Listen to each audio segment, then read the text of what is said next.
ফারুক, কি আমরা বাসা থেকে যাচ্ছি কেন? আমরা আগে হসপিটাল যাব না? ভাইজান, মনটা একটু শক্ত করে। কি কি হয়েছে? ভাইজান, কি হয়েছে? বাবার নাই।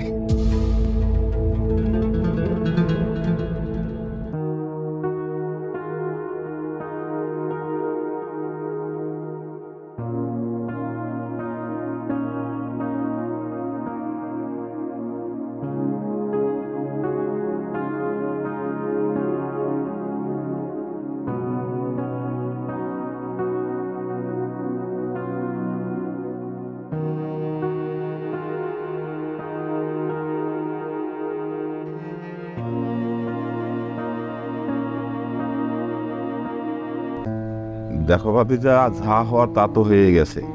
হায়াত মত আল্লাহর কাছে, তিনি তার কাছে নিয়ে গেছেন। বলছিলাম যে এখানকার বিষয়ে কিছু ভাবছো? না চাচা, আমি তো আসলে তেমন কিছু জানি না। সব কিছু একটু বুঝে নেই, তারপর বাকিদের সাথে কথা বলে সিদ্ধান্ত নেওয়া যাবে। তুমি জানো কিনা জানি না, তোমার আব্বা ওই আসগর আলী সাহেবের কাছ থেকে বড় অঙ্কের একটা টাকা ধার করছেন। আসগর সাহেবকে? বলেন কি ভাইজান, আপনি এই এলাকায় বড় হয়েছেন, আজগর সাহেবকে চিনেন না? না না, চিন্তা হচ্ছে না। কে উনি? এই এলাকা খুবই প্রভাবশালী লোক। আগে নিচু লেভেলে ছিল, কিন্তু এখন বুঝতেই পারেন ক্ষমতা খাটায় আস্তে আস্তে এখনকার সব কিছু ওনার তখনই। দাঁড়া, ওই আরে উনি কি ওই কামারপাড়ার রাজগড়? জি ভাইজান। ওনার কাছ থেকে আবার লোন নিচ্ছে কেন? ভাইজান, তার তখন বিরাট হ্যাডম। আপনাদের হোটেলের ঠিক উল্টা দিকে বিশাল একটা রেস্টুরেন্ট দিচ্ছে। এই বিষয়টা নিয়ে তোমার আব্বা খুব টেনশনে ছিল। আস্তে আস্তে ধারের টাকাটাও বাড়তে থাকে, আমাদের ব্যবসাটাও ডাউনের দিকে, আগের মতো আর চলে না। কি বলতেছেন চাচা এগুলো? না মানে চলে, কিন্তু যে আগে তেমন একটা রমরমা ব্যাপার ছিল, সেই ব্যাপারটা নাই এখন। দোষ তো আপনার। আপনি তো আব্বারে উস্কাইছেন এই লোন নেওয়ার জন্য। এত টাকা লোন নিছে, অথচ টাকা কোনো কাজেই আসে নাই। তুই চাচার সাথে এভাবে কথা বলতেছিস কেন? ভদ্রভাবে কথা বল। আমি এইভাবেই কথা বলি, আর সত্যি কথা শুনতে একটু তিতা লাগবে। চাচা 30 বছর ধরে আব্বার সাথে আছে, এই ব্যবসা উনিও আগলায় রাখছিল, এটা বলে যাস না। ইমরান, আমার মনে হয় আমরা পরে এই বিষয় নিয়ে আলাপ করি। হ্যাঁ অবশ্যই, আমি কোনো কথা বললে সেটা তো পরেই চলে যায়। উচিত কথা বলি তো, সময় মতো কারো শোনার অভ্যাস নেই। এগুলো পরেই থাকবে।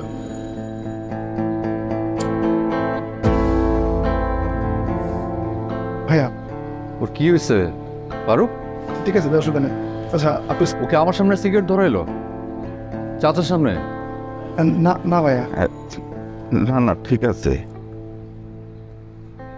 চাচা, এমনি আমাদের হোটেলের অবস্থা কি? না, খুব একটা ভালো না। ওই সামনের দোকানটা হওয়ার পর থেকে খারাপই বলা চলে। তা আগে যারা আইতো কাস্টমার, তারা এখনো আসে। তো ওই যে ইয়াং পোলাপান্ডা আছে না, এদিকে ঢুকেই না, সামনের দিকে চলে যা। ওনাদের কি খাবারের মান কি আমাদের থেকেও ভালো? না না, খুব একটা ভালো না। তারপর আবার দামও বেশি, ওই পুষ্পাস আর কি। আরে মিয়া, দুনিয়াটা হইতেছে পোস্ট পাসের দুনিয়া। একটু ঝকঝকে করে না রাখলে কি চলে? এ দেখো না আমাদের নিজেরে কেমন ঝকঝকে করে রাখছি, ঝিলিক মারতেছে না। আরে এনাম যে, কি খবর? কেমন আছো তুমি? আসি নরেশ। আঙ্কেল মারা যাওয়ার পর থেকে আমার বুকটা খালি ধুরপুর করে। তিনটা পোলাপান রেখা মরে গেল। আহারে, বড় কষ্ট হয়। কিছুই করতে পারলাম না তার জন্য। টাকা পয়সা যা ছিল তা তো ওই মায়ের বিয়ে দিতেই খরচ হয়ে গেছে। বুঝতেছি। তা তুমি যাইবা কখন? দেখি আসি কিছুদিন, চিন্তা করতেছি। চিন্তা ভাবনা করে যাওগা। আরে এখানে থেকে কি করবা? এত ঝামেলা। পরিবার কি কারোর কাছে কখনো ঝামেলা হয়? পরিবার কারোর কাছে কখনো ঝামেলা হয় না। আর এই হোটেল আমার পরিবারের একটা অংশ। কাইন্না আঙুল পৌঁছে গেলে কাইটা ফেলাই দিতে হয়, তাহলে তো সারা শরীরে পছন্দ হয়ে যাব, তাই না?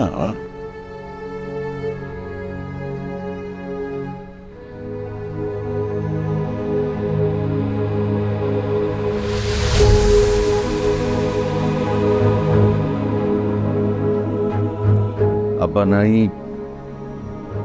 প্রায় 7-8 দিন হয়ে গেছে।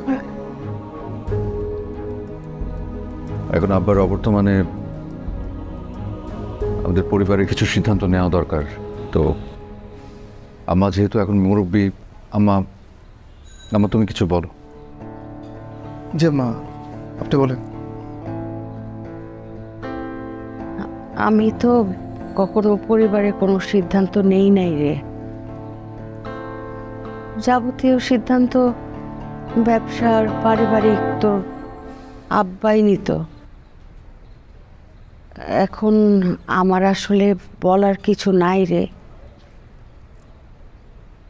আমার মনে হয় কি, তোদের আব্বা যেটা বলতো যে পরিবারের সবার যেন ভালো হয়, এরকম কোনো সিদ্ধান্ত নিলেই ভালো। এনাম, তুই তোর সিদ্ধান্তটা বল সবাইকে, তারপর দেখি সবাই কি বলে।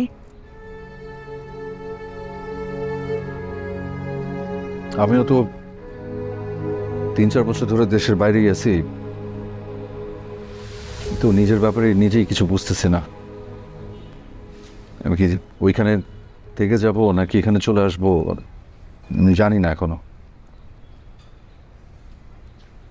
এখন সব থেকে বড় টেনশনের বিষয় যেটা, আব্বা তো লোন রেখে গেছে প্রায় 30 লাখ টাকার মতো, কারণ ওইটা তো শোধ করতে হবে।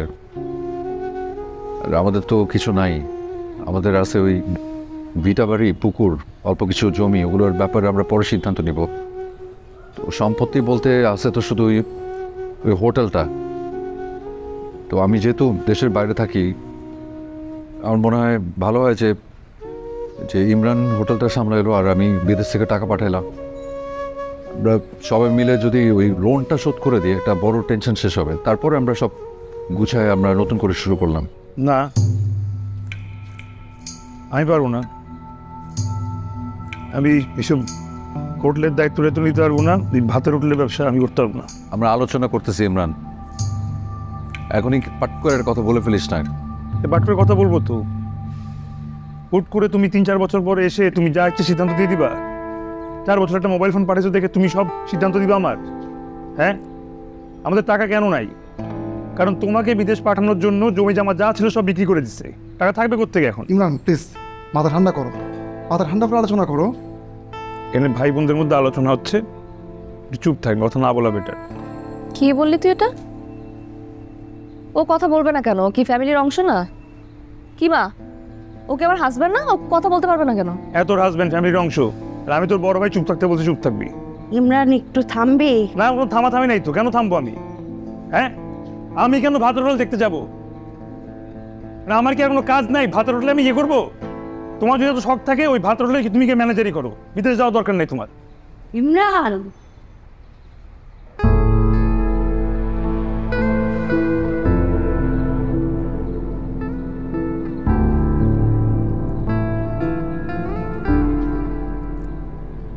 আমি কি কোনো কিছু ভুল বলছি? তুমি বলো। না, তুই কিছুই ভুল বলিসনি। তুই তো ভালোই চেয়েছিলি। তো আমার কাছে মনে হচ্ছে যে আমি একটা বিশাল বড় কোন একটা ভুল করে ফেলছি। আমার এখন একটা গিল্টি ফিলিং কাজ করতেছে। দেখ, ভুল ভ্রান্তি এসব পরিবারের আপন মানুষের সাথে চলে না। পরিবারে ভুল হবে, পরিবারের মানুষ সেটাই শুধরে দেবে। তুই ভুল করলে আমি শুধরাবো, তোর ছোট ভাই বোন ভুল করলে তুই শুধরে দিবি, তাদেরকে আগলে রাখবি। এটাই তো পরিবারের নিয়ম। তুই ইমরানের কথায় মনে কষ্ট নিস না। ওর একটু মাথা গরম বেশি। প্রথম থেকেই ওর ব্যবসার প্রতি মনোযোগ নাই, আর লেখাপড়াটাও ঠিকভাবে করে নাই। কষ্ট নিস না।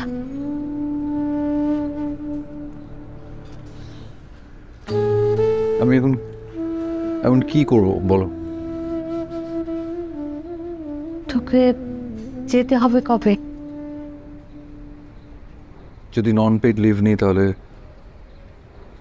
আরও 5-6 মাস থাকতে পারবো, কিন্তু 6 মাস পর যেতে হবে আম্মা, নাহলে আমার ভিসার মেয়াদ থাকবে না। আমার মনে হয় তুই সব কিছু একটু গোছা, পরেরটা পরে দেখা যাবে। সব কিছু তোকে শক্ত হাতে আগলে রাখতে হবে, তা না হলে কোনো কিছুই ঠিক হবে না রে। একটা কথা মনে রাখিস, পুরো একটা পৃথিবীর কাছে তুই একজন, কিন্তু পরিবারের কাছে তুই পুরা পৃথিবী। ভাইজান, হিসাবপত্রের যে অবস্থা দেখতেছি, আমি তো কোনো সম্ভাবনা দেখতেছি না। আমার মনে হয় হোটেলে বেচে দেন, বেচা যার যার হিসাব বোঝায় দেন। ইমরান তো ব্যবসা করতেই চান, আপনি বিদেশ চলে যান, এটাই মনে হয় ভালো হয়। তোর কি মাথা ঠিক আছে? তুমি কি বলতেছো? এই হোটেলের ইতিহাস সম্পর্কে কিছু জানো?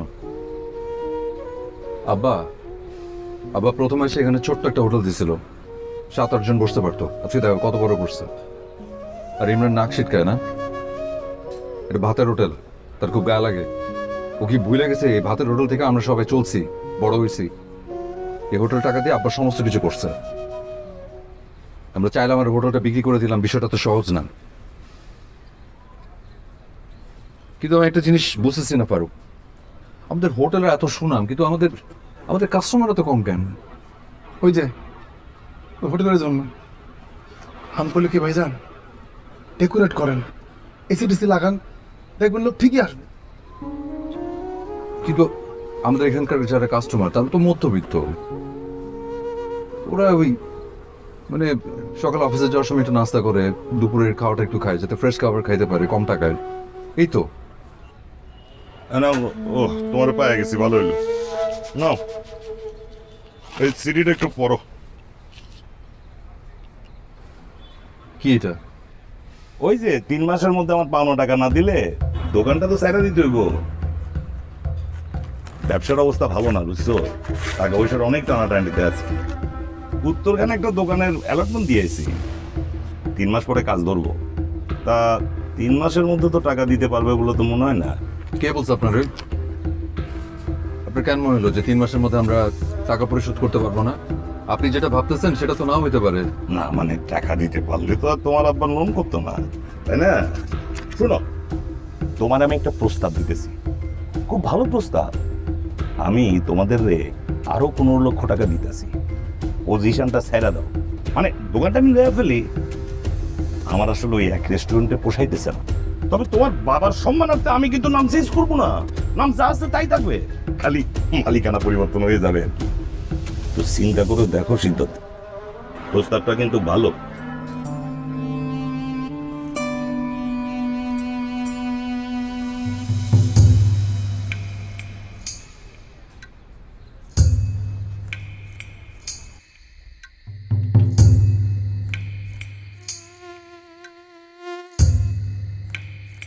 মাহে, হোটেলটা মনে হয় থাকবে না, বুঝছো? বিক্রি করে দিতে হবে। কি বলতেছে এগুলা? নোটিশ আসছে, 3 মাসের মধ্যে লোন শোধ করতে হবে, নাহলে কিন্তু হোটেল নাই। 3 মাসের মধ্যে এতগুলো টাকা কোত্থেকে আসবে? আমিও তাই ভাবতেছি। তোমাদের না আছে জমি জমা, না আছে ব্যাংক ব্যালেন্স, কোত্থেকে এত টাকা আসবে? আমি অবশ্য ভাইজানকে বলছি বিক্রি করে দেন, কারও কোনো ইন্টারেস্ট নেই তো। দেখো এদিকে আসো, এটা শোনো, বস। দেখো ইমরান এই ব্যবসা করবে না, হ্যাঁ? আর ভাইজানকে লন্ডনে ভিসা বাদ দিয়ে ভাতের ব্যবসা করবে, নেবা। আর আমার কথা যদি বলো, সরি, আমিও করবো না। কাজে এটা বিক্রি করে যার যার অংশ বুঝে নিলে ভালো না? তুমি এত ঝামেলার মধ্যে ভাগাভাগির কথা কেন বলতেছো? ভাগাভাগির কথা এই জন্য বলতেছি যাতে তুমি তোমারটা বোঝানো। দেখ, জমির টাকা দিয়ে ভাইজান পড়াশোনা করছে, আর লোনের টাকা দিয়ে বাবা কি করছে এটা বাবা ছাড়া কেউ জানে না। শোনো, এই লোনের ম্যাক্সিমাম টাকাটা দিয়ে কিন্তু আমার বিয়ে হয়েছে, এটা তোমার চিন্তা করতে হবে। আরে বাবা, এটা তোমার অধিকার, তুমি তোমার ভাগের টাকা ছাড়বা কেন? হ্যাঁ শোনো, তুমি তোমার ভাগ বোঝানো, তারপর তোমার টাকা তোমার থাকবে। আর কি, আমার তো মশা মারা ছাড়া আর কোনো কাজ নাই।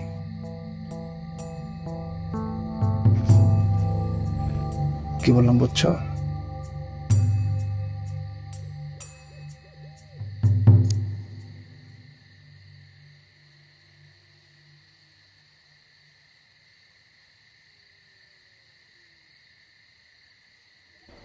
কিছু বলবা? আপনি কি চা খাবেন? আপনার জন্য এক কাপ চা বানিয়ে নিয়ে আসি। না, আমি আমি আসলে আসছিলাম খাবার নিয়ে, আপনাকে দেখলাম এখানে তাই। আচ্ছা ঠিক আছে। মেঘা,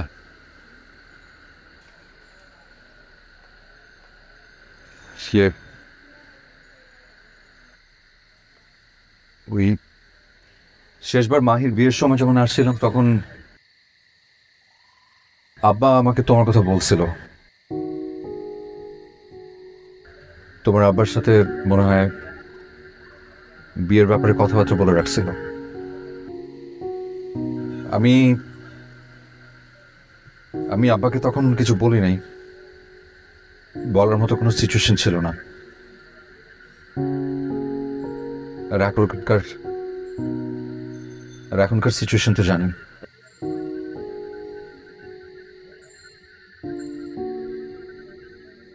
আমার ওইখানে এখনো রেসিডেন্সি হয় নাই, পাসপোর্ট তো দূরের কথা, ওয়ার্ক পারমিট দিয়ে আছি ওখানে, যেটা ডিসেম্বরে শেষ হয়ে যাবে। তারপর কি যে হবে আমি আসলে কিছু জানি না।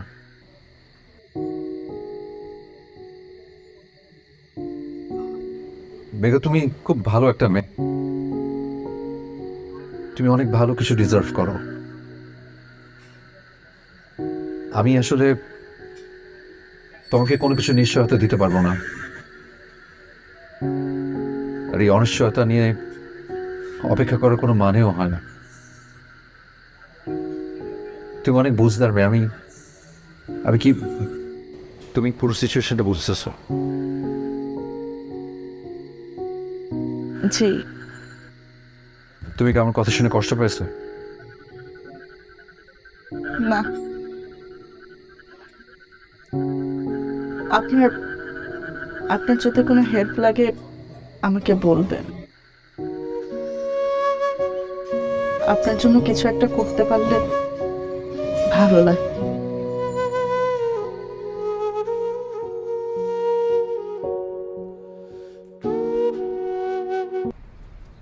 দেখো মা, আমি তো মেয়ে, আমি ছেলেদের মতো অধিকার পাবো না সেটা আমি জানি, কিন্তু আমার একটা দাবি আছে আম্মা।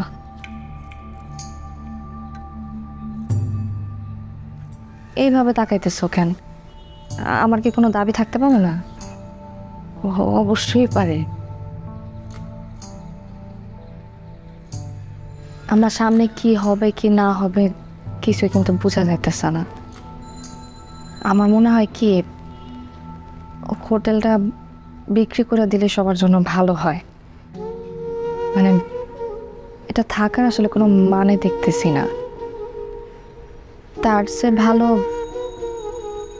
তুমি হোটেলটা বিক্রি করে টাকা পয়সাগুলো আমাদের মধ্যে ভাগ করে দাও। বড় ভাই তো তার ভাগেটা নিয়ে নিছে, ইমরানও তো ব্যবসার জন্য নিতেছে, আমি কিন্তু আমার ভাগে কিছু পাই নাই আম্মা। তাই বলে তোরা আব্বার হোটেলটা বিক্রি করে দিবি, তোরা আব্বার সব স্মৃতি মুছে ফেলবি। দেখ রে মা, জগতে সব কিছুরই পরিবর্তন হয়, পরিবারের মধ্যেও অনেক পরিবর্তন হয়, কিন্তু সম্পর্কের কোনো পরিবর্তন হয় না। আমি তোদের মাই থাকবো, তোরা আমার ছেলে মেয়েই থাকবি। আর তোদের আব্বা যে মারা গেছেন, তারপরেও তাকে আব্বাই ডাকবি। স্মৃতি আর স্বপ্নগুলি কখনো মরে না, স্মৃতিগুলি আঁকড়ে ধরে আছে আর কি।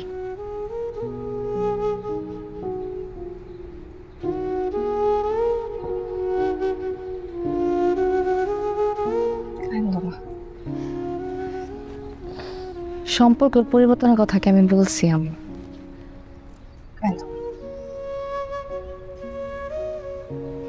তোর আব্বার হোটেলটার দিকে তাকাইলে মনে হয় তোর আব্বাই দাঁড়ায় আছে, হোটেলটার চেয়ারে বসে আসছে।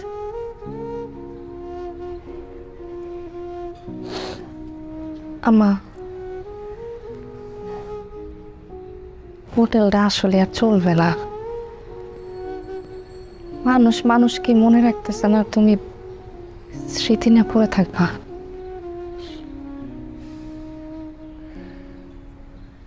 ঠিক আছে মা, এনামের সাথে কথা বল।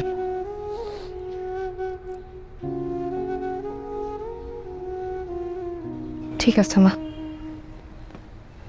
আমি তাহলে বড় মেয়ের সাথে কথা বল। হ্যাঁ,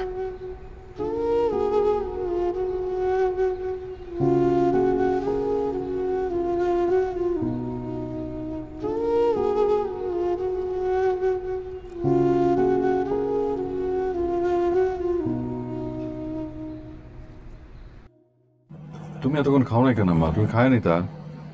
আমার জন্য অপেক্ষা করার কোনো দরকার ছিল? তোর শুধু মুখে খাবো একসাথে। কি এটা? যে পাওয়ার অফ অ্যাটর্নির কাগজ, তোদের সাইন লাগবে। নোটিশ আসছে তো, রাজু সাহেব তো নোটিশ পাঠিয়েছে। লোন শোধ করতে না পারলে তো আমরা হোটেলটারে বাঁচাইতে পারবো না। হোটেলটা বাঁচানো তো ডিফিকাল্ট হয়ে গেছে। কারণ আমি ঠিক করছি যে আমি এই মুহূর্তে যাব না, মেদিকটাকে একটু গুছিয়ে নিয়ে তারপর একটা পরে দেখা যাবে। তোরা ওই যে ইয়ে করিস। আচ্ছা, তাহলে এখন যেটা করতে হবে, আমাদের এই পাওয়ার অফ অ্যাটর্নি তোমাকে দিয়ে দিতে হবে, তুমি সব দায়িত্ব নিয়ে নিবা। হ্যাঁ, এছাড়া ওই আব্বা তো উইল করে যায় নাই। এখন আমার যদি চালাইতে হয় তাহলে তো আমার পাওয়ার অফ অ্যাটর্নি লাগবে, চেক থেকে শুরু করে সব কিছু। না, আমি সব বুঝছি। মানে আগে তো যা খাওয়ার খাইছো, এখন একবারে যা আছে কাঁচায় সব গিলে ফেলবা। ইমরান, তুই কিন্তু অতিরিক্ত করতেছিস, বন্ধ করবি এগুলি। কেন বন্ধ করবো? আমার কি মুখ নাই? আমি কি বলতে পারি না? হ্যাঁ, আমি কি ছেলে নাই বাড়ির? আব্বা সব সময় যা করছে ভাইয়ের জন্য করছে। ভাইয়া বিদেশে যেতে জমি জমা যা আছে বিক্রি করে 20 লাখ টাকা বাইরে ধরে দিচ্ছে, আর সে সুন্দর মতো চলে গেছে আমাদেরকে সবকিছু ফেলে দিয়ে। কারণ আমার কি কোনো ইচ্ছা নাই? আমার বিদেশে যেতে ইচ্ছা করে না? আমি ব্যবসা করতে 10 লাখ টাকা চাইছি, সেটার জন্য কি পরিমাণ অপমান করছে আমাকে। তারপরে 3 লাখ টাকা কাছাকাছি দিচ্ছে আমাকে। আবার এভাবে কথা বলবি না। কেন বলবো? অবশ্যই বলবো। সে অনেক আনফেয়ার ছিল আমার সাথে। সে যা করছে তোমার জন্য করছে। আজকে এই সিচুয়েশন হচ্ছে তোমার জন্য। তুমি বিদেশ থেকে চলে গেছো, তোমার ইউকে সিটিজেনশিপ হয়ে গেছে, ওখানে তুমি চাকরি করতেছো, বাকরি করছো, সবকিছু করছো। একটাবার আমারও চিন্তা করছো?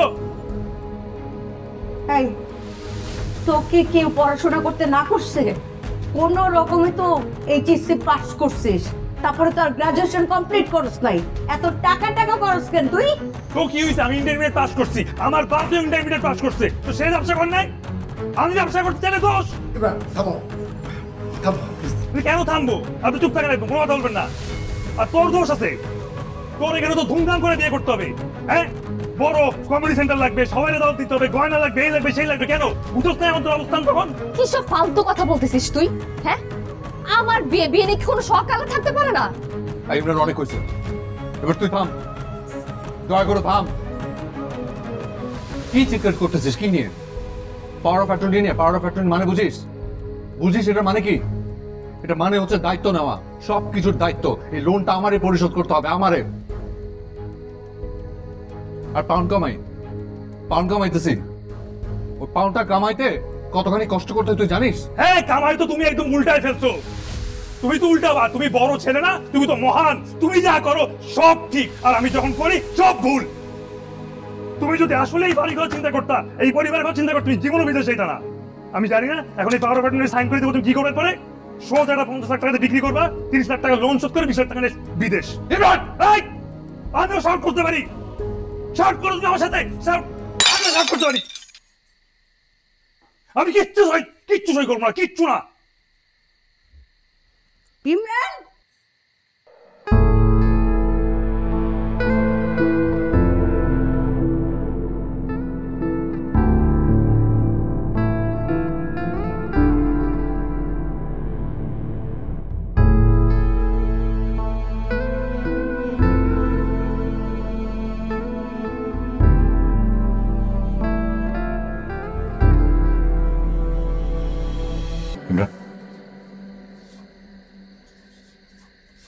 ইমরান যাইস না, বস।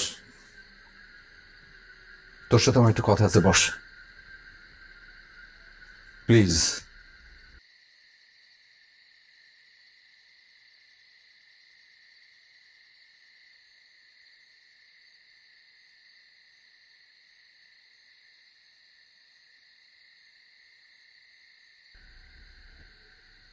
আমি কালকে সন্ধ্যায় চলে যাচ্ছি।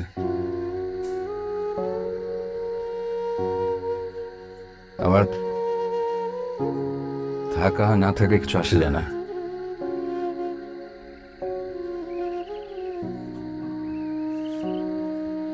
তুই যেটা চাচ্ছিস আমার কাছ থেকে, সেটা এই মুহূর্তে আমার কাছে নাই রে। যদি থাকতো বিশ্বাস কর, আমি দিয়ে দিতাম।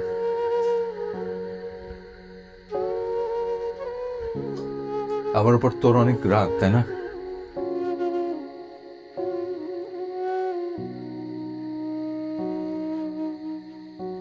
জুলাইয়ের 14 তারিখ 1996 আমার পরীক্ষা ছিল। সকাল থেকে কি দুশ্চিন্তা। পরীক্ষা দিতে গেছে, এদিকে আমাকে হসপিটালে নিয়ে গেছে। পরীক্ষাটা শেষ করে দৌড়ায় হাসপাতালে চলে গেছি তোকে দেখার জন্য। আমি ঢোকা মাত্র আম্মা আমার দিকে বিশাল একটা হাসি দিয়ে বললো, দেখ তো ছোট্ট একটা ভাই, তোরে করে নিলাম। তুই ছোট্ট এইটুক ছিলি, ছোট্ট একটা মুখ, ছোট্ট হাত পা, ছোট ছোট আঙ্গুল। তুই আমার আঙ্গুলটা এভাবে শক্ত করে জড়ে ধরছিলি। তোর কি জন্য মনে হলো যে ওই আঙ্গুলটা আমি ছেড়ে দেব? তুই যখন বলছিস যে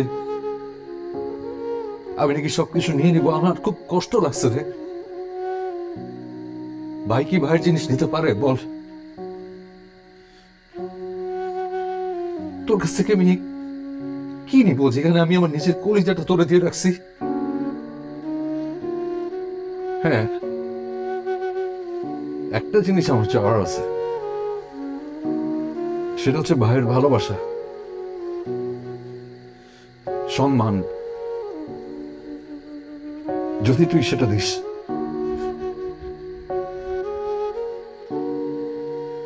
ছোটবেলায় তুই যখন কান্না করতে আমার কিচ্ছু ভালো লাগতো না, অস্থির লাগতো। এখনো অস্থির লাগে যদি তুই কোনো কারণে কষ্টে থাকিস।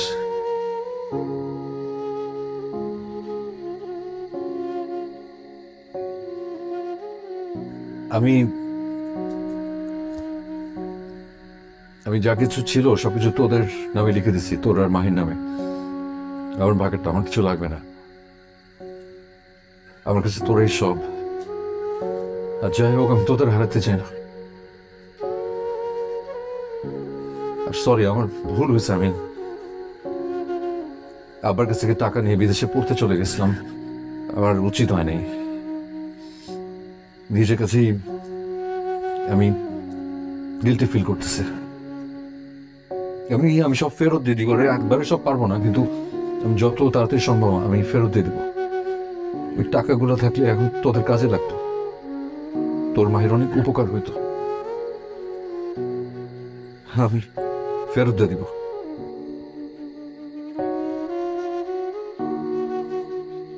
মায়ের খেয়াল রাখিস,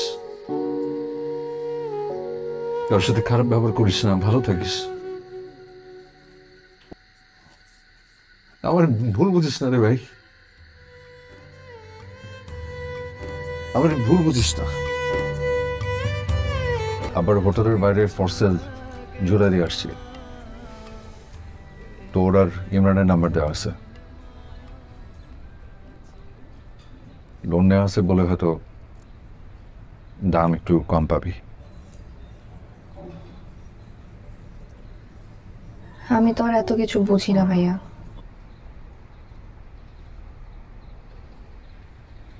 তুই তোর অংশ বুঝে নিবি, সাথে আমারটাও।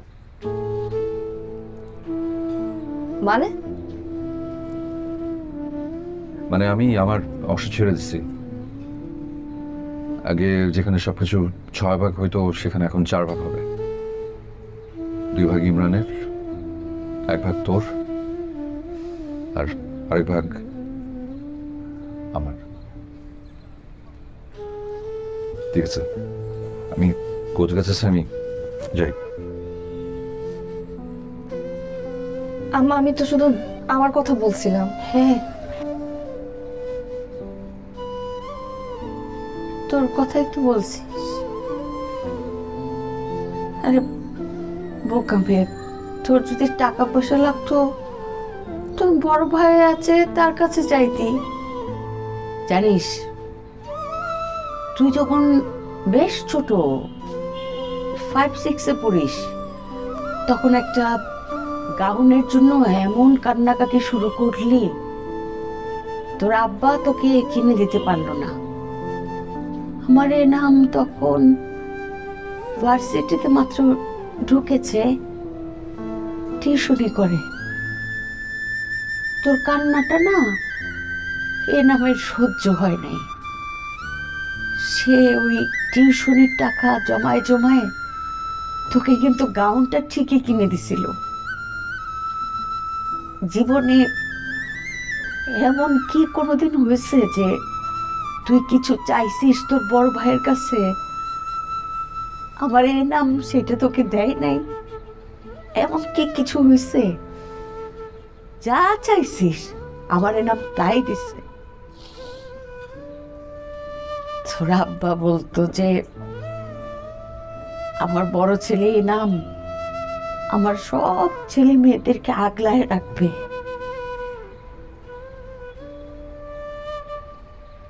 জানি না কতটুকু আগলায় রাখছে। তোর আব্বা নাই, আমাদের গার্জিয়ান নাই। আরে বোকা মেয়ে, নিজেকে এত অসহায় ভাবিস কেন? তোর আব্বা নাই তাতে কি হয়েছে?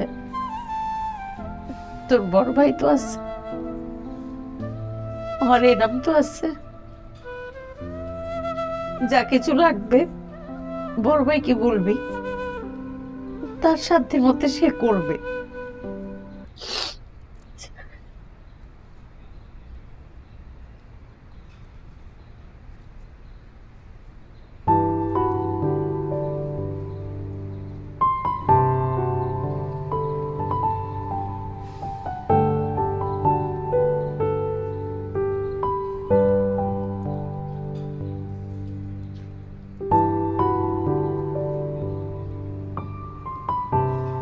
হ্যাঁ, তুমি না বলছো কখনো হাত ছেড়ে যাবে না,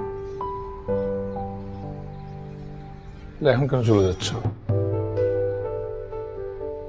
আমি ছোট ভাই না, তো ভুল করার অধিকার আছে।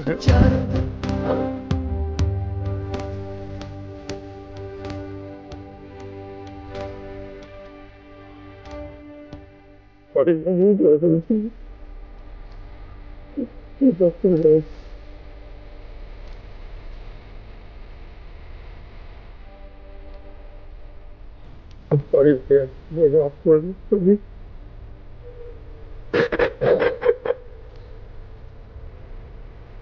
সরি।